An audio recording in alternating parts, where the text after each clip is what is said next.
Hey there, I'm Joshua Sheehan. Welcome to the RV Entrepreneur Podcast.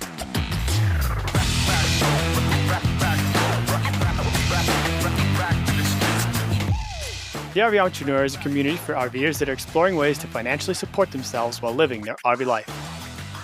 Today we've got a very special episode. This is my first ever solo episode. I'm a little excited and a little nervous. It's interesting to talk to different people because within the realm of podcasting, there's interview shows and there's solo shows. And I've gone this whole year without doing an entire solo show. And so if I ramble a bit, I'll try and edit it out, but bear with me as we talk through how the RV Entrepreneur Roundtable went in Montrose this year. It's about 2 weeks later. I'm currently at the Albuquerque Balloon Fiesta. So if you hear generators or kids or pots and pans being washed in the kitchen next door, please bear with me with the noise. We are sitting in the Full-Time Families rally space, and we've probably about 1.5 feet from rigs on either side of me, and we've got 3 rows of those. So tight spaces, but ton of connection, ton of community, and it's awesome to be able to come from the RV Entrepreneur Roundtable into another event and just grow our personal community even more. But today I want to talk about the roundtable and the business community that we had out at the Campers Hub in Montrose earlier this September. So the way I think I'm going to go through the recap of this event is just kind of give you guys a rundown of how each day went, talk about what we did, talk about how the different sessions went and what we kind of got out of it, and then just kind of give some of the feedback that we got from the post-event surveys and how those played into what we're going to do in the future, and also maybe just give a little bit more backstory of why we did certain things the way we did. And just I think it's really important to hear from another entrepreneur to all of you entrepreneurs. How did an in-person event go? What did I learn from it? What would I do differently? And basically just take you along for a recap and after action report of how the event went. And to kick it off, let's take care of our sponsor for the podcast and also the company that allowed this roundtable to happen. And that's RV Life. RV Life, and specifically RV Life Pro with the RV Life Trip Wizard and RV Safe Navigation, Camp Runs apps. Y'all have heard me give the spiel on the suite of apps that RV Life has out there. But hopefully by the end of this episode, you can really understand how much Andy Rabinowitz and the RV Life team, Patrick Buchanan, are really invested into the RV community. They're not just trying to sell software, but they're really interested in the community, supporting the community. And the event that we were able to put on with their support was just absolutely fantastic. So I thoroughly enjoyed myself at the event, and I really think that it was in part due to the support from Andy and Patrick and RV Life, because I think without their almost carte blanche, like, yes, this community event is possible, we need to make it happen, let's do it, it wouldn't have happened. And so a big thank you to RV Life for supporting the RV Entrepreneur and making sure that this event could happen. I also want to give a big shout out to Champion Power Equipment. They stepped up and were sponsors of our opening ceremonies. Their support allowed us to have a taco truck and drinks for all 80 attendees. And it was super awesome because all of the door prizes that I went after for sponsors for this event, basically I went around my rig and I wrote down all the products that I use and that if they broke or were stolen or were lost, that I would buy again. And Champion Power Equipment is the generators that I carry with me on the road. I've got 2,000 watt dual fuel Champion generators. And so I reached out to them and said, hey, I use your products. I like them. Are you guys interested in sponsoring this event? And they jumped on it. It was awesome. They sent over 2 2,500 watt dual fuel generators that we raffled off as door prizes. And what's really funny is the taco truck came and they have a Predator 3500 generator on the back of their rig. Well, it wasn't working. So I pulled out my own Champion generators and a bottle of propane and we hooked them up to the taco truck. And it was pretty cool that Champion ended up powering the taco truck for their evening meal because that was something that was not planned. But we had them available and we brought it over, and it was really cool to have Champion power that night's meal. So the way I'm going to do this episode is we're going to run down through the schedule of events and talk a little bit about what happened, what we got from it, and what I might do differently. And stick around to the end of the episode because I've got some news about the RV Entrepreneur going forward that you're going to want to hear. But let's jump into the first night, Wednesday night, the opening ceremonies. So in addition, we also had a cornhole tournament. We had 3 cornhole boards that I got custom made from Baggo.com, Baggo. What's really neat about these cornhole sets is that they fold up into themselves. So it's a little suitcase that's got the bags inside. It's got the 2 folding boards and it's got a cord to make sure you're tossing at regulation length.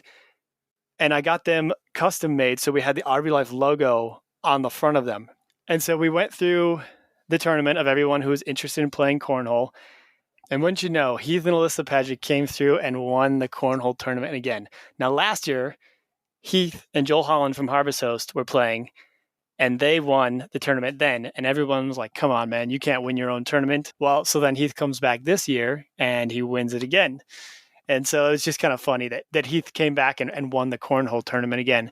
But overall, the evening was awesome. The tacos were delicious. And I think it was really good just opening night of getting people interacting, moving around, having some drinks, getting some good food, playing a little competitive games.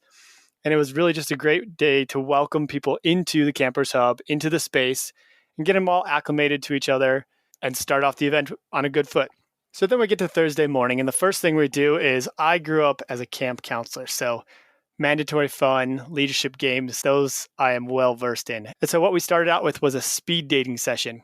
Basically, we had everybody count off by ones and twos, and then we put them in a line, ones on one side, twos on the other. And it was kind of just a 90-second introduce yourself. I think a lot of times with events like this, you get to the end of the event and then you're meeting someone new that you hadn't met for the first time. You're like, oh, I didn't know you do that. We've been talking about this other stuff all week. It was really important for me to start off the event with a networking kind of icebreaker event. And as chaotic as it was with everyone talking at once, I think it was really good to just hear one-on-one what someone was about, what their story is, and why they were here at the event. And I think if we were to do another event, something of an icebreaking, networking, forced interaction event is absolutely necessary because it just takes what would progress over the course of several days and it speeds it up. We only have so many days for an event like this. And the more that we can compress past the, hi, how you doing? What's your name? Give me the lowdown on your business or what you want to do, that we can get into the actual pain points and the learning and the teaching.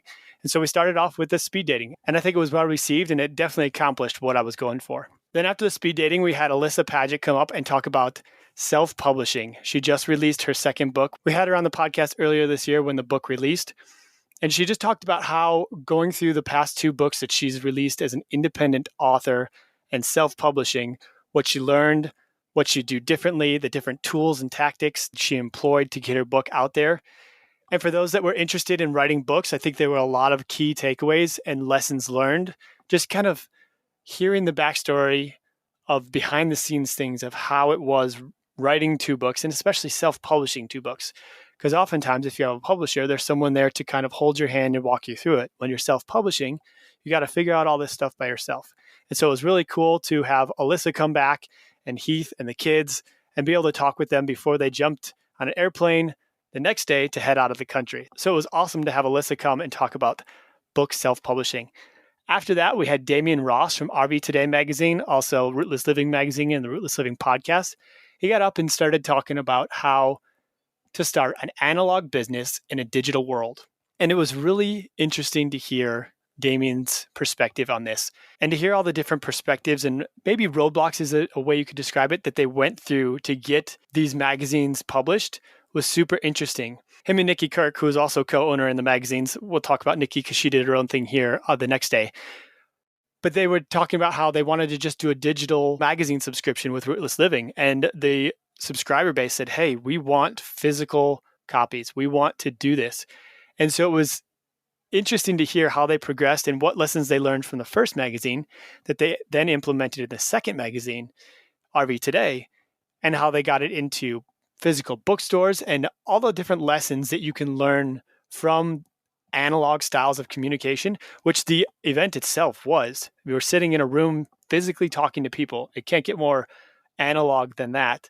And how we were conveying information as digital nomads, analog between each other was very cool. And Damian did a great job of bringing out the positive aspects of both the analog world and the digital world and how we can combine them in today's business market.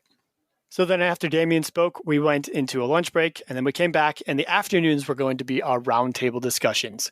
Whereas as informal as the presentations were in the morning, that we just had people sit in chairs and couches and camping chairs, wherever they were in this large meeting space. And the presenters would stand up and talk to the group. And it was cool because it was informal enough that if you had a question about something that they were presenting, you felt comfortable raising your hand and asking that during the presentation instead of holding those questions to the end. So it made it for very interactful presentations. But then when we get to the afternoon, it was even more laid back. We had all the chairs in a circle in the big meeting space, and we had 2 different sessions each afternoon. The first one that we were talking about was paid communities, memberships, and merchandise. And it was really cool to have all of the attendees be able to give their opinions and their perspectives on the different topics. As much as the presenters that I brought in had some experience in some of these memberships and communities and dealing with a little bit of merchandise, I felt that one specifically, there was a lot of audience participation and a lot of audience expertise that really played into answering the questions and driving the conversation. And it was really cool. Then we went into, after a short break, we went into the podcast and audio breakout session roundtable. And that was really cool because we had multiple podcasters in the room and they all have different ways of doing a podcast and different ways of presenting their information, recording their information, finding guests. And so I think anyone who was interested in the audio aspect of podcasting really got a lot out of that roundtable because we had so many experienced people in the room. Then after the roundtable sessions, we had some attendee-led meetups each day. The first one, we had Austin from Nomadic Fitness and Nutrition give one about fitness on the road. And then we went into a dinner break. After dinner on Thursday night, we had an informal meetup at the Ouray Hot Springs, which was absolutely fantastic. We had a good handful of people travel the 45 minutes down to Ouray to the hot springs, and it was so cool to sit in the hot springs as the lights in the pools turned on. You're sitting in the bowl of the mountains of Ouray, just watching the sunset, and it was absolutely fantastic. It was very relaxing, and it was something that I had missed last year that Heath and Alyssa did as well. But if you ever get the chance to travel through Ouray, definitely go to the hot springs after dark. So cool. As much as we were there in September, I think it would be absolutely magical when it's snowing out. So if you're ever in Ouray and can go to the hot springs when it's snowing, I can only imagine how cool that would be. Then we head on over into Friday, and our first speaker was Nikki Kirk from Your Selling Guide. Now, Nikki and Damien traveled together, and they left full-timing several years ago before they started any of these businesses. But Nikki headed out on the road doing fulfillment by Amazon. She would go do retail arbitrage. And it was really cool to hear this story of how she took her passion for the treasure hunt, for going out and finding deals at different stores while on the road, and turning it into something that she could do perpetually on the road. She would go to Target, Marshalls, TJ Maxx, Walmart, buy items, and then resell them on Amazon for a marked up price. And over the years of full-timing with that as her income, she got proficient enough in it that people started asking her questions. It's kind of morphed into her now teaching people about retail arbitrage and different ways that they can fund traveling on the road without having to carry large amounts of inventory long term. She gave the example of she would go out sourcing one day, next day package it up, the third day ship it off. So when they moved sites, they didn't actually take any of the inventory with them. It was all sent to an Amazon warehouse at that point. And it's a really cool business that I think if I personally were not doing content creation, that retail arbitrage is something I would seriously look into. And Nikki did a really good job of presenting the information in a way that was relatable, and she answered tons of questions. I really think that we could have given Nikki and this retail arbitrage topic an entire day, and we would not have run out of things to talk about. So Nikki, if you're listening to this, maybe you need to do an in-person event all about retail arbitrage, and then we can come attend that as well. Moving on from Nikki, then we went on to Kimberly Crosland from Roadpreneur and Cruising and Campfires.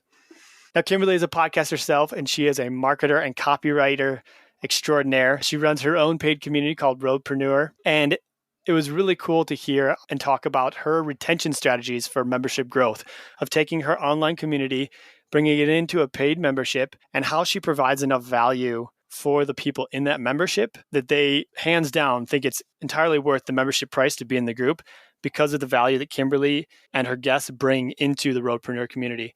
I don't think I mentioned it earlier on this episode, but the theme for this roundtable was connection through community. And so everyone was talking about how they use their platforms, their businesses to create and build community. And Kimberly is one of those people that was able to take it and display it in a formula that anyone in the room could have taken the information, put their own personal spin on it, and adapted it into growing their own personal membership. And I really loved how Kimberly presented the information and also answered all the questions that the attendees had. To finish up Friday morning, we had Todd and Sheila from Switch It Up. Now, Todd and Sheila are doing something that is super awesome in my opinion. They are taking their YouTube channel and their digital media, and they're using that as a funnel into live events for their community. So while their YouTube channel at the moment of this recording is just over 20,000 subscribers, their physical community that they have and meet in person is larger than some of the channels that I know that have over 200,000 subscribers. And it's really cool to hear how Todd and Sheila bounce ideas off of each other. Todd is definitely much the dreamer. Sheila is definitely the executor, and how they use their strengths to strengthen the community, their Switch crew, and have these in-person events. And these are meetups that are 3 or 4 days long, catered meals. You meet different locations throughout the country. And it was just very interesting to hear how they started out growing this community into something that was significantly focused on in-person meetups in the physical community, but using the digital world to grow and funnel that. Then we had Friday's lunch break, and we jumped into an RV tour of homes. So we had, I think, close to 13 rigs on the list that folks were able to tour around in the hot Montrose sun as we were all boondocking at the Campers Hub. But it was really cool just kind of take a peek inside of everyone's home and see all the different modifications and renovations that they do. That's something at many of the rallies that I've been to, that a tour of homes is one of the most exciting things, because you get to peek inside and see how other people live in the rigs and what they've done to modify it so that they're more comfortable inside the rigs. Then we had our afternoon roundtable discussion, and that was for YouTube and video content. Again, we had a lot of YouTubers in the room, and so it was very cool to have different perspectives, different experiences, and talk about all the different questions that folks had regarding video. I know that a lot of people had asked for these sessions to be recorded, and I think there definitely would have been some value in it. However, at the same time, I think that there is definitely something, kind of going back to what Damien had talked about, of just the analog community, of having sessions just be the people who are there. I know there's a market to sell recorded sessions. I know there's people who would have loved on to jump in for the lives. And ultimately, the easy answer for that is we didn't have the bandwidth to do it. We didn't have the staff or the bandwidth. We definitely had the equipment, but it wasn't possible with what we were trying to achieve. And I think the long answer is, I think that the conversations might have changed a little bit. You know, if we had recorded all of that on video, I think maybe some of the questions that were asked by attendees who aren't super comfortable in video may not have been asked, and or the conversation may have just been less personal, because it's just human nature. When you're being recorded, you filter yourself a bit more. And so I'm actually, as much as I know some people that did not get the chance to attend really wish that they could have been involved in some way virtually, I actually enjoyed it not being virtual. I get the privilege of saying that because I was there to experience it. However, I definitely think that there's some value to having it be an experience for the people who are there and only for the people who are there. After that roundtable, we broke into 2 more attendee-led meetups. We had Andy talk about rental properties for today's Nomad, and Rachel had business-to-business marketing on the road session. And I got a lot of good feedback from all the attendees that split up to attend both of those attendee-led meetups, that they were both super valuable. Then that evening, after our dinner break, we had Dave and Jacqueline Hudson, who have been on the podcast as well earlier this year. They are the musical duo that are traveling around full-time playing music. We had them come and do a live show. They do a country pop, reggae rock set, and it was super cool. We actually had, one of our sponsors was Jackery, and they gave us 2 Jackery solar generator units, a 1,000-watt one and a 1,500-watt one. I was so impressed. We had backups lined up. We had the Champion generator and extension cord, all this stuff ready to go. We decided we were going to try and power their entire live show off of the 1,500-watt Jackery. And guys, they played a 2 hour and 20-minute set with some music playing beforehand off of their big speakers, all their amps. It only took a half charge of that Jackery 1500. It was absolutely impressive. And I think it really just excited everyone there that, you know, we could have this awesome live music setup, solar powered, battery powered. It was just a really cool experience. And then on top of that, Dave and Jacqueline are freaking fantastic. Their music was so engaging, so entertaining, and they do a great job. If you are ever somewhere where you get to go and hear the Border hookups playing, definitely make it a priority, because Dave and Jacqueline put on a great show. Then Saturday morning, we started off with Heidi Dusick. Heidi runs Ordinary Sherpa, which is a podcast. She also has published some of her own books and had some insights into the self-publishing experience as well. But it was really cool to hear Heidi talk about building community by using her platform, you know, taking what she was interested in learning and building a community around it. And what was really cool about Heidi's presentation is she focused on how helping others helps you get to your summit, you know, being the Sherpa, helping other people get to their summit. And one of the big things that I took away from her presentation was the concept of, if this is your goal, what are you not going to do to reach it? And now that may sound counterintuitive, but for every action, there's an opposite equal reaction. If you do one thing during an hour, you can't do something else. So sometimes we have a goal and we focus on all the things we need to do to get there. Well, Heidi pointed out very concisely and very clearly that sometimes you get to the goal faster if you can identify the things that you're willing to give up, the things you're not going to do in order to reach that summit. And so the perspective that she brought, and she continues to bring on her podcast, The Ordinary Sherpa, how are you going to go do things with your family that allow you to reach your personal summit, your business summit, your family summit, emotional summit, all those different things, and how can you help others along the way? After that, we had Jason Epperson from RV Miles speak about press relations for modern digital businesses. Now, this is really cool. It's very much a tactical conversation about how press relations work in a modern world, different tactics and ways that you can use press to your advantage for your business, for an event. And it was really cool because I know Jason is super enthusiastic about this. It showed during his presentation about how excited he gets about it.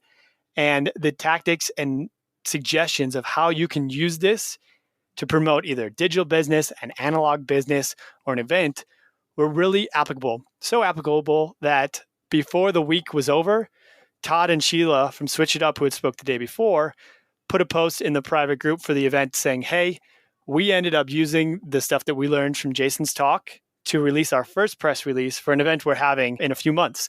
And it was really cool to hear such immediate and tactical implementation of things that we learned. And the more that I listened over the past few weeks, the more I heard that of people saying, hey, I took this away from this presentation from Melissa about self-publishing. I took this thing away from Nikki about starting a business and building a community around teaching about this business. So it was very cool to hear Jason talk about a tactical aspect and a technical aspect around press relations for modern digital business. After that, we had a break, and then Andy Rabinowitz, who is the owner of RV Life and the man who's making this whole event and the whole podcast possible at this point, came and kind of did an early roundtable just about content creation and the return on investment. It's really easy to get sucked up into, I need to do a TikTok channel. I need to do Instagram. I need to do Facebook. I need to do Twitter. I need to do XYZ PDQ. But the Pareto principle applies. 80% of your revenue and or your growth or your goals are going to come from 20% of the effort. And so we just had a roundtable discussion about how is content creation worth it for people with physical businesses, for product-based businesses, for service-based businesses, for content creators who are just doing digital content creation. And at what point, where you focus, does it move the needle and where does it not? Then we jumped into a lunch break and we came back with 2 more roundtables that afternoon. The first one about blogs, books, and written word. And the second one about best business practices. So basically anything about business that we hadn't covered in the previous sessions and anything about the written word and blogs we covered there. Very cool to hear the different suggestions and topics that were talked about within the blogging sphere. We had some people that were in the room that had been blogging for over a decade and had never touched video. And so by having these different methods of communication, video, audio, written word, it was very cool to hear the different ins and outs. And one of the things that we kind of covered in all these roundtables was that there is so much to do, or there is so much you can do. You don't have to do it all. And I think that it's important to find your passion, find the things that you're good at, and then find ways to either streamline or outsource the things you're not. And so that was kind of one of the things that the best business practice is focused on, is like playing to your strengths and then outsourcing the rest and finding ways to do that don't necessarily have to cost a lot, because there's a lot of programs you can use, softwares, and or VAs that you can have for 2 or 3 hours a week that actually can move your needle towards the progression of your goals significantly for the return on investment of that time, energy, or just bartering services for services with other entrepreneurs. After those 2 roundtables, we had our last attendee-led meetup, and that was with Jim and Sarah, and they kind of combined with Jackie. And it was kind of talking about utilizing your lifestyle to market your business. Jackie is a coach and was talking about that. But it was almost using Jim and Sarah, who are the RV Road Fellows, and they're creating a caravanning app, using them as a case study of how can we use this lifestyle to market a business. And the amount of collaboration and back and forth bouncing of ideas off, I think that attendee-led meetup went over by 15, 20 minutes. And it was kind of, I had to shut it down because we had to start moving some things around to get the barbecue dinner in. I think they could have gone on for a long time. And so it was really cool to hear. And that's something that I got feedback on the entire thing is like, we really like that there's a lot of talking, that there's a lot of connecting. Even with the presentations in the morning where we had the paid presenters get up and give their spiel, there was a lot of back and forth between the audience and the presenters. There was no fourth wall. Like there wasn't a presentation stage to block questions from coming up or lights to blind presenters from reaching out. There's a lot of interaction between everyone there. And it really was a great event to have people just connect and meet and talk. And looking through all of the feedback we got in our post-event survey, number one worthwhile thing that people wrote down of something they got out of the event was the connections, the networking, which is what you would expect. And it's why we did the event, so that we could bring these people together, get them in the same room. And as much as having a topic and presenters to talk about certain things and teach is important and it gives structure to an event, the in-between space, when you're physically in the same space as people, talking about it, learning about their life, learning about their business, learning about their trials and tribulations and their successes, that's where the needle gets moved. And it was really cool to hear all of that happening. And it all culminated on Saturday evening at the closing party, where we had catered a barbecue dinner. We had one of the local barbecue joints bring out a dinner. And then we had some music outside and games and drinks. And everyone just sat out under the solar-powered lights from the Jackery. And it was just absolutely fantastic. And then we ended Sunday morning. We had some donuts and coffee as people were leaving. And that's when they headed out to move on to their next adventure. It was a jam-packed 3.5 days of event, and I think we definitely could have gone longer. There was lots to talk about, lots to do, and as much as we gave, an hour and a half of time to each individual topic, I still felt like there were times where we had to cut things short. And hopefully next time we can figure out a schedule that kind of allows for a little bit more leeway in the time of that. And it was super cool that people were so enthusiastic about the topics that we were able to have continual conversations. I don't think there was one session where we ended up ending early or running out of things to talk about. And so one of the things I want to talk about now after we've gone through that schedule of events is just kind of what happened leading up to the event. So I jumped on the podcast with Heath. We started talking late December of last year, 2021. And then we started publishing episodes February of 2022. And then shortly after that, Heath sold the podcast to Andy and to RV Life. And, through those 4 to 5 months, we didn't really know if we were going to do an in-person event or not. Well, come March, April timeframe, we decided, okay, we're going to do an event. Let's start knocking this out. We had decided we were going to go back to the Campers Hub and hang out with Scott and Taylor, which, by the way, I forgot to mention this at the beginning. They did a fantastic job. They've been kind of tied up with banks, plans, all the bureaucratic tape of opening a new business and building a campground. But they've really got the space ready for us. Yes, everyone was boondocking in the field, but we had some water, we had a dumpster, we had a clean space with fast internet and a co-working space.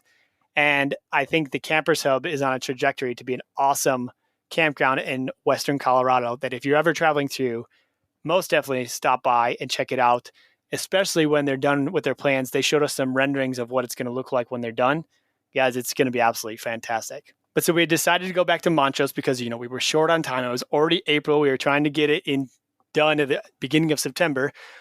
Go back to the Campers Hub and have Scott and Taylor help us out and have that as the location. But what that meant is that we were behind the overall event timeline, and that getting speakers to present and then having those speakers be finalized and the schedule finalized before tickets went on sale seemed very, and maybe it's just from my perspective because I was the one doing it, but very much was a compact schedule, and we were doing things pretty fast. And we put tickets on sale. And I want to give you guys, general round ballpark numbers here, but I think it's super important that you understand what this event cost and how much goes into an in-person event. And so to recap, we had people arriving on Wednesday, leaving on Sunday. So we had Wednesday night, Thursday night, Friday night, Saturday night. So 4 days, 4 or 5-ish days, 4 nights. And in addition to us being on a compact timeline of not, releasing tickets until I think the 1st of July is when we ended up releasing the tickets. So July to September, a lot of people who are RVing already know where they're going to be geographically by that point. And if you're in Maine, it's really hard for you to get to Colorado in 2.5 months when you didn't know for sure that that's where you're going to be. So we had, compact timeline. We had a location that's, everything west of the Mississippi it's a lot farther apart. It's a lot bigger out west. And so we had the timing, the location, and then also some people just aren't into boondocking. So the fact that we were at the campers hub and they're not a fully functional campground right now, we were going to be dry camping in the field, kind of turned some people off. Totally get that. Absolutely understand it. So we released the tickets in July and we had them on sale for 4 weeks. By the closing date of the original timeframe, we ended up having 15 attendees sign up. So 15 attendees and then 10 or so presenters and then their families would have put our event probably around 30 to 40-ish people. Andy and I talked about it and we decided that we were going to make this event happen. At that price point and that number of attendees, it was not going to be an event that was making money. The numbers weren't there. So we either had to decide we're going to cancel it, or Andy came up with the idea of that he wanted to make it a community-supported endeavor. That RV Life was going to foot the bill for the rest of this event, and that we were going to make it fantastic, and that we were going to build community, even if it was not a profitable endeavor.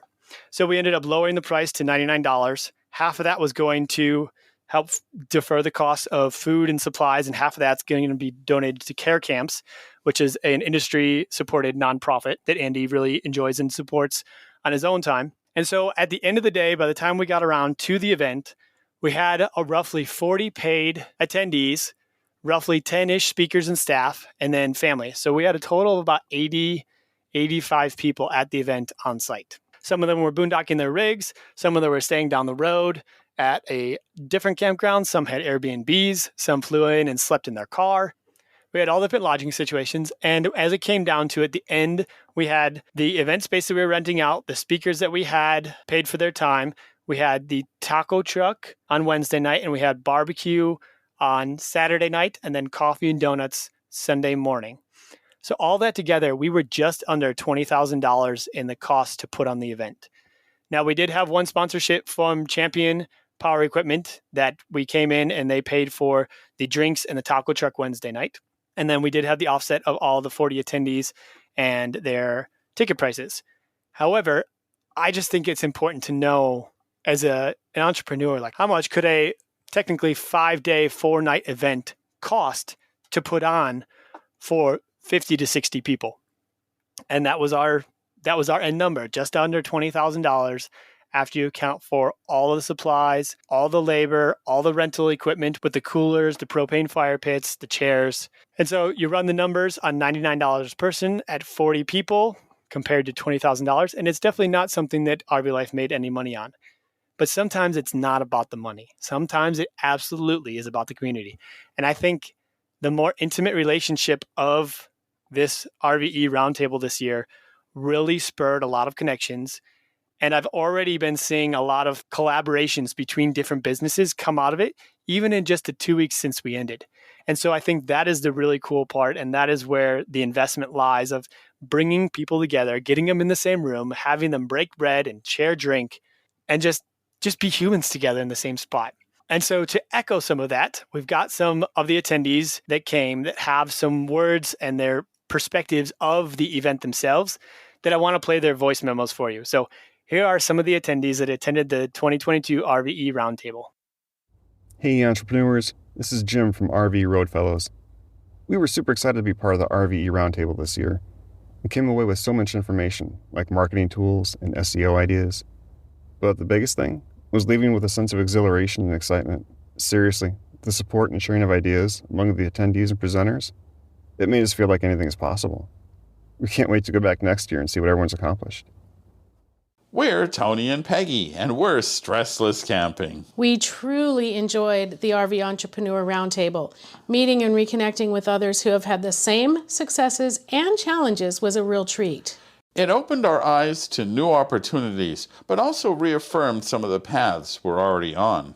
We provide a lot of content to other channels, and the biggest takeaway for us is to place greater value on ourselves and what we can bring to our own audience. As someone who planned events for years, I also want to commend Joshua. The event was so well organized, and he was always there to make sure things went smoothly. Thank you for the opportunity to participate. We truly enjoyed ourselves and came away inspired.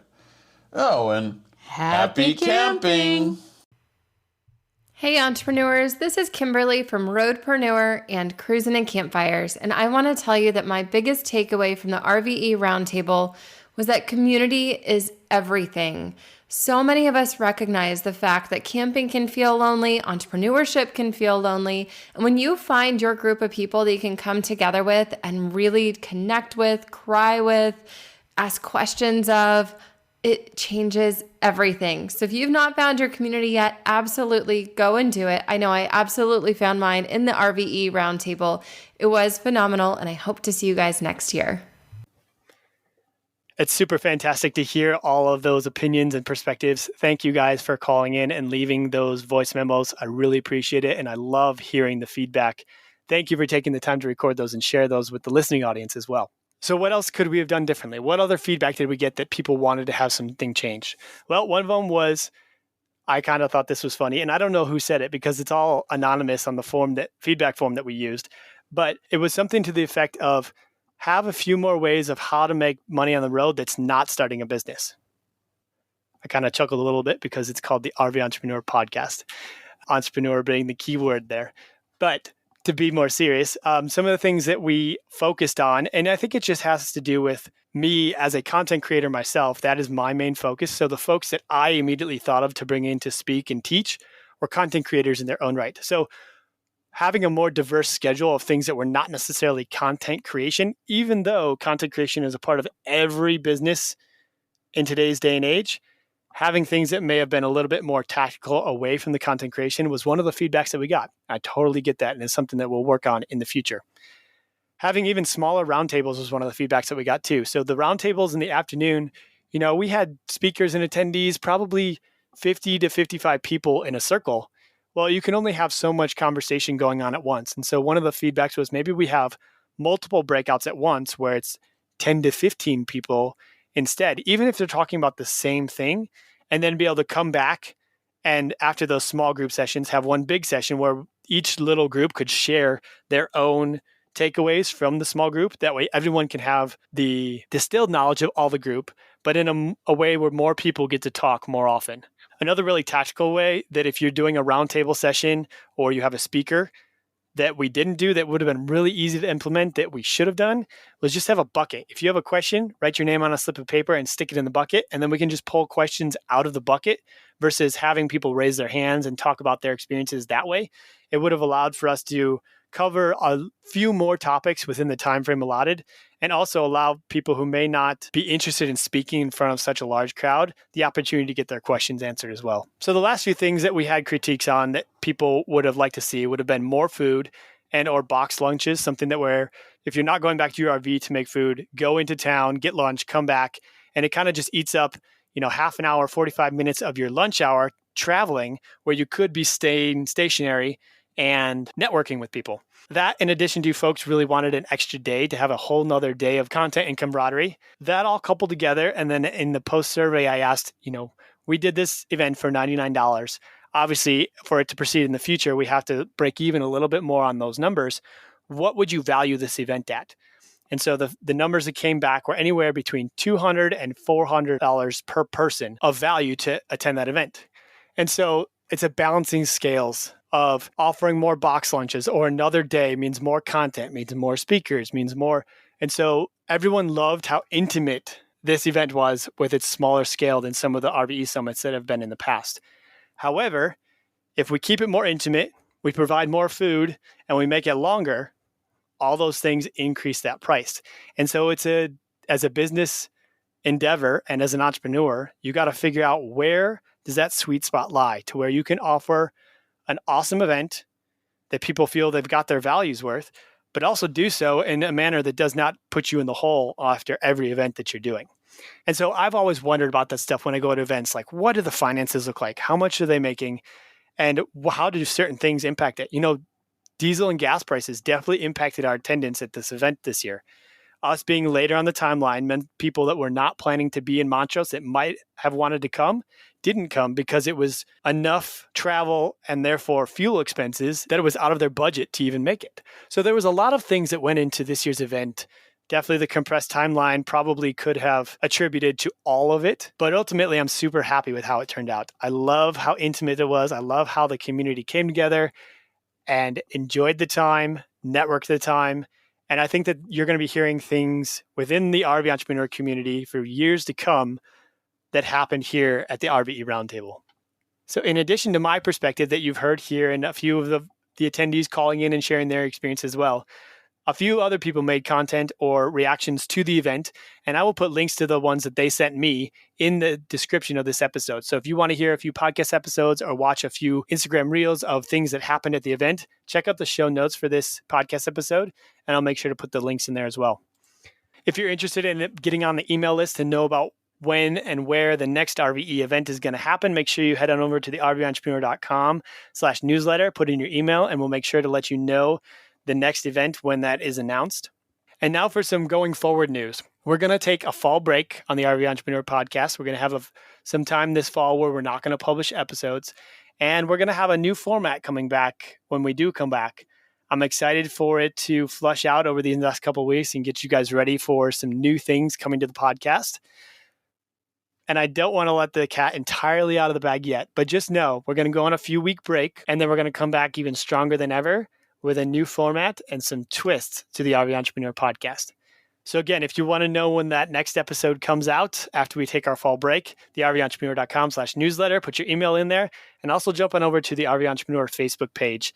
There's a lot of conversations happening there, and that is definitely one place that we will post when the podcast comes back from the fall break and we've got new episodes going live. And to close this all up, again, I want to thank Andy Rabinowitz and Patrick Buchanan from RV Life for all of their support through the entire endeavor and this entire year. You know, they've never done podcast stuff before, so we've been working through this all together this past year and then supporting us and me through this event. I really appreciate it. Thank you again to Champion Power Equipment as well for their sponsorship of the event and the taco truck on our opening night and the generators that they donated. Speaking of donations, we also have a bunch of industry companies that sent over door prizes that we gave out throughout the events. What we did is we handed out tickets, and for every session you attended, you got a ticket and you could put your name on that. And then at every session, we also gave away all of these door prizes, but you didn't know what door prize was given away at what event. So it really encouraged everyone to attend, to get their tickets, and also to have the opportunity to win the door prizes.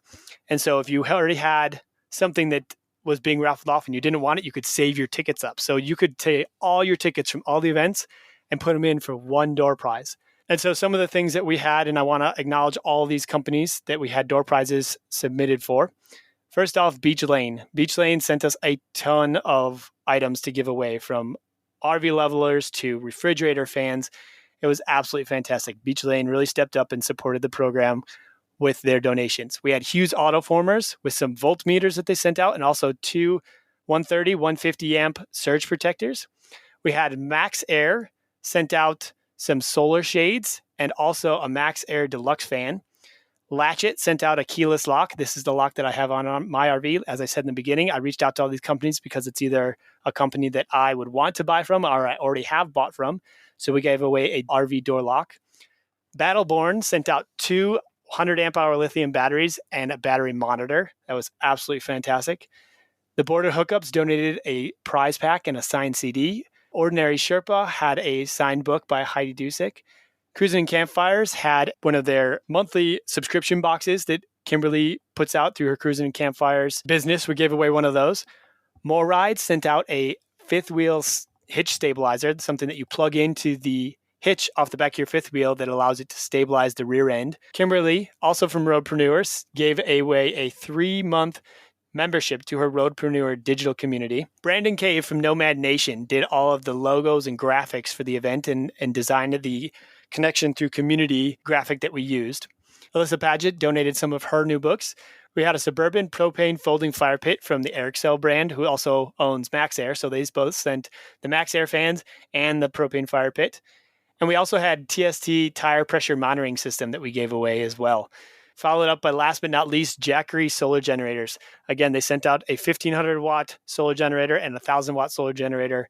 And guys, we were super impressed that the Border Hookups were able to play their entire show on a half charge of that 1,500 watt generator.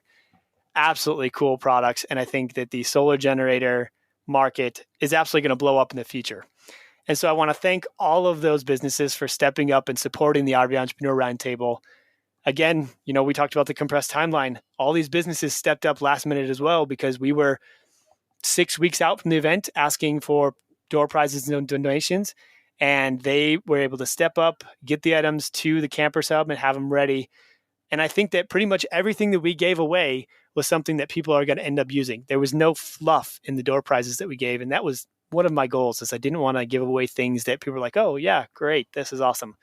And so we did our best to get things and ask specifically for items that I know to be useful and that we've used in our own lives. So thank you to all those sponsors. And last but not least, I want to give a huge shout out to my family. Who knows if they'll ever listen to this, but my wife and my 2 sons, you guys, thank you. The amount of patience you had for me and the support that you gave before, during, and after the event, I could not have done this without you guys. So Kaylin, Ryder, and Coley, thank you much for your support.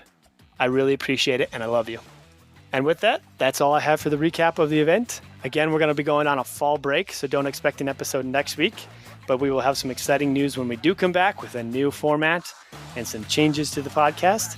I look forward to sharing that with you. Until next time, I'll see you down the road. Happy trails.